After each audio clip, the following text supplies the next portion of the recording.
And greetings to my 4 subscribers. I was accused of McCarthyism, and so I was going to look into McCarthy to see for myself, was he an opportunist creating, a scare that was unjustified? And in no time, I found a site showing plainly that, yes, indeed, Senator Joseph McCarthy from Wisconsin back in 1950-52 was simply a crooked politician telling lies, and he was severely rebuked by his colleagues in the Senate. And even the President Truman, sent him, well, no, they don't claim it was sent. They don't claim the President Truman sent the letter, but he wrote a telegram saying the people of Wisconsin are to be ashamed of you, Joseph McCarthy. You're a shame. You're an embarrassment to this country. And this particular site was called the National Archives. And the proof that they presented of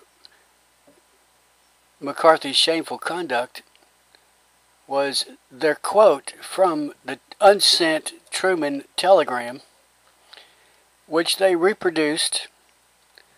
Click on the image and it'll blow up so you can read it. And when you blow it up, it's all blurred.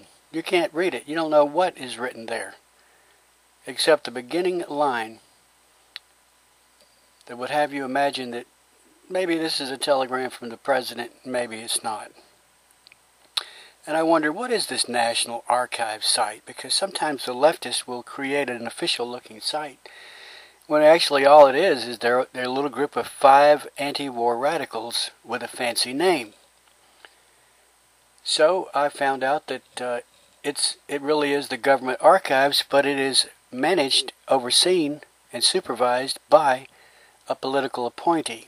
Obama has appointed a woman named Adrienne, I'm going to say, I don't know how to say her name, but we're going to call her Adrienne for lack of a proper pronunciation. Adrienne. She's a political appointee, and on top of her forgery, and by the way, her documents are meant as teaching tools for teachers. Teachers are encouraged to access the site so that they can indoctrinate all the little kids with lies. Now, we don't know yet if McCarthy was an opportunist, creating a hoax, claiming that there were communists when there were no communists. We don't know yet. We're going to reserve judgment, but the National Archives, under the supervision of Adrienne, whatever her last name is, I've forgotten it already, Adrienne has already made a pronouncement. McCarthy is a fraud. She's already made this pronouncement. She can read the heart of Joe McCarthy.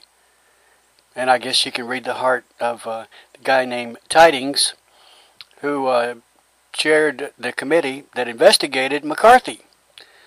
You're led to believe that McCarthy investigated the communists. No, the Democrats investigated McCarthy. And they even say on one of their sites, I have records of it, but I can't say right now what it is. But if you ask me to produce the records, I probably can. But the Democrats, led by Tidings, say point blank, McCarthy died of hepatitis as a result of alcoholism. I don't think so. You know why McCarthy disappeared all of a sudden? You know how McCarthy just disappeared out into thin air in the height of all this controversy? He was hospitalized without hepatitis. He contracted hepatitis in the hospital and died. Died mysteriously. Died suddenly. And the cause of death was officially listed as hepatitis. Maybe he drank, maybe he didn't. We don't know. We're investigating this. We're looking at it. And the main thing we're investigating are the communists that have taken over this country, who manage the National Archive. And the reason Adrienne is being sued is because whereas the archive kept meticulous records of emails in the White House in the Bush administration, according to the law, the Federal Records Act, the FRA. Adrienne doesn't seem to have the time or the inclination to keep these records. So an outfit named Crew, Citizens for Responsibility and Ethics in Washington, are suing Adrienne for her failure to keep records, for her failure to insist that the White House, Obama, now this is real time, Obama is not keeping records. Adrienne is not keeping up with the fact that Obama is not keeping records. Apparently, the left, think of the Clinton administration and their conduct. Same thing is happening. The left enacts stern laws and insists that the conservatives keep every little jot and tittle of the law. But when they get in power, promises are made to be broken. We're above the law. We're the left. We're radicals. Radicals in suits. We've cut our hair. We put on a suit, but we're still anti-war radicals, hippies. Hillary Clinton is a hippie. Look under that mascara and you will see a rounded-shouldered, long-haired, vacant-eyed anti-war protester who probably needs a bath. That Hillary. That's the way she was back in the... Before she got involved in the government. You know how she got involved in the government? She was part of the staff, on somebody's staff in Congress, that investigated Richard Nixon in an affair that came to be known as Watergate. That's how Hillary got started in government. Before that, she was a Saul Alinsky radical, anti-war protester.